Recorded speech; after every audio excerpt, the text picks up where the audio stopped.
Russia's War in Ukraine by Nectar again, Andrew Raine, Joshua Berlinger, Hannah Ryan, and Kathryn Snowdon, CNN. What we're covering. Intense Russian shelling is pounding the key city of Severodonetsk in embattled Luhansk as Moscow attempts to consolidate its grip on eastern Ukraine. Ukrainian officials say the city is not cut off, but its forces are in a tough defensive position as fighting rages on the outskirts of the city. Ukrainian President Volodymyr Zelensky has vowed that Ukraine will take everything back from Russia. Russian President Vladimir Putin has signed a law scrapping the upper age limit for Russians and foreigners to join the military. Wives, a girlfriend of Azovstal defenders say there's little information on whereabouts of loved ones from CNN's Yulia, Kesaieva, and Daria, Markina. Damage at the Azovstal plant in Mariupol, Ukraine on Friday, May 27th. Two wives and a girlfriend of Ukrainian troops captured by Russian forces or unaccounted for after defending the Azovstal factory in a lengthy siege, told CNN. They had little or no information about the whereabouts of their loved ones. I have not been in touch with my husband or got any information about him lately, said Anna Ivleva, the wife of Anton, a Marine who was seriously wounded in Azovstal. The last time we spoke was on April 13th, and then his brothers in arms would send me text that he was still alive.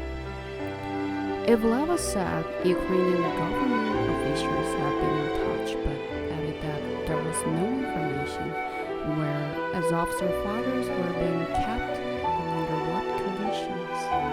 She's holding out hope her husband is alive, even if in captivity. We are families, wives and mothers of the Marines, are sticking to each other.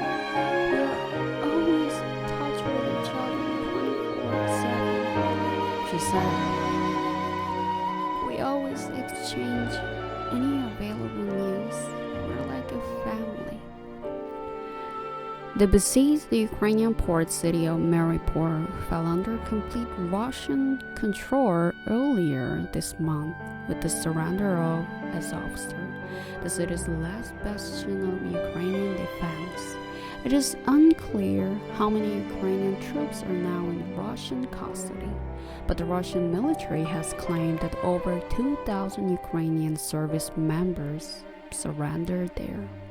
Russian state propaganda has demonized Azovstal defenders as Nazis, raising serious concerns about how they may be treated in captivity.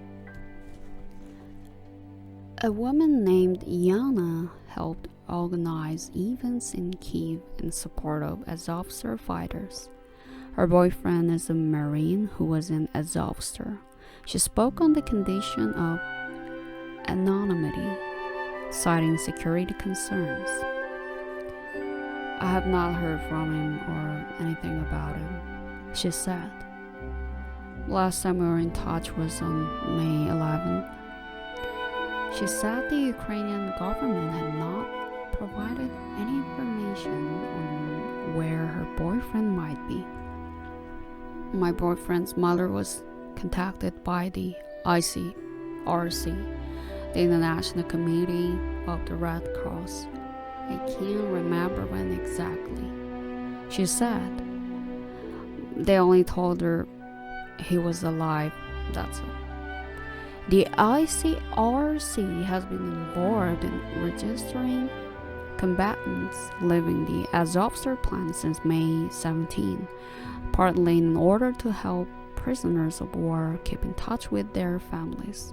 The organization has been working in Ukraine since 2014, when the war in Ukraine's Donbas region began. Another wife of an Azovstal defender, Tatiana, said her husband managed to call her from an unknown number after the surrender and said some of his comrades were being held in a town in separatist-held Donetsk Oblast. CNN agreed not to report her surname for the same reasons. His voice was calm and confident, she said. He said that the conditions they were being kept were okay. He said it might be possible in the future that they would be allowed to receive some packages. Tatiana said she spoke with her husband for about 10 minutes, and that her husband said that he would try to call again. That's it. No more calls or news, she said. Zelensky speaks about his visit to Kharkiv, says the fired local security chief. From CNN's Tim Lister and Kostan, Nechyporenko. Ukrainian President Volodymyr Zelensky has spoken of his visit Sunday to the city of Kharkiv, his first trip outside the region of the capital since the Russian invasion. Zelensky said, Kharkiv suffered terrible blows from the occupiers. Black help ruin apartment buildings face east and north, where Russian artillery was firing from, where Russian combat aircraft were arriving. Russia has already lost not only the battle for Kharkiv, not only the battle for Kiev and the north of our country, he said. She lost her own future and any cultural ties to the free world. Zelensky praised authorities in Kharkiv, but said, unfortunately, I can't say the same about the local leadership of the SBU, the security service. He said he had dismissed the head of the regional SBU who didn't work to protect the city from the first days of a full-scale invasion and thought only of himself personally. Zelensky said that 1/3 of the Kharkiv region is still under occupation. We will definitely unoccupy the whole territory. Turning to the fighting in Donbas, Zelensky said that 90% of the housing in Severodonetsk had been damaged. Capturing Severodonetsk is a fundamental task for the occupying contingent, and they don't care how many lives we'll have to pay for this attempt to raise the Russian flag.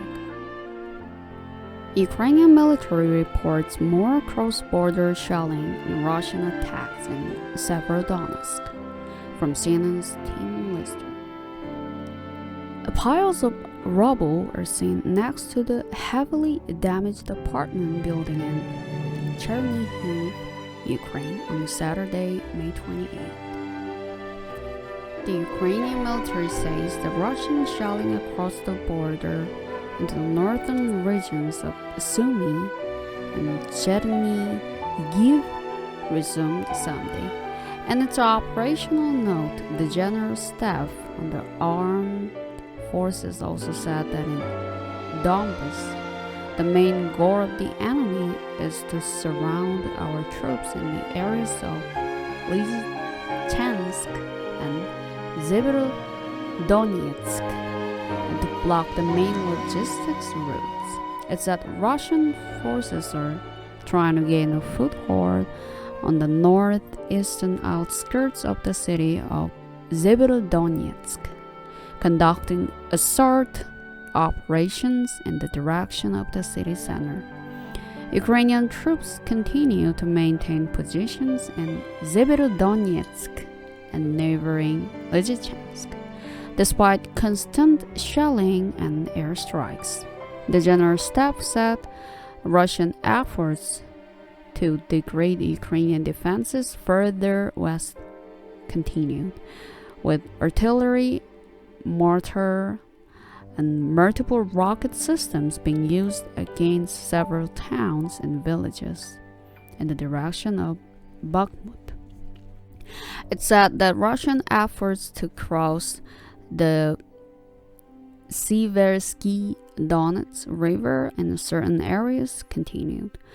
Among several towns and villages in northern Ukraine that were hit by cross-border shelling were Yeysk and Grinivka, and Chernihiv and Bachivsk and Zeredina Buda and Sumy. Analysts say Russian attacks on these areas are designed to prevent Ukrainian forces from being redeployed to the main fronts in Donbas. The military gave no further details about the Ukrainian counter-offensive in the southern regions of Kherson and Mykolaiv that was launched on Saturday, but it said Russian bombardments of settlements near the city of Kryvyi Rih, also in the south, had used mortars, airstrikes, and artillery. The front lines in that region have changed little in recent weeks.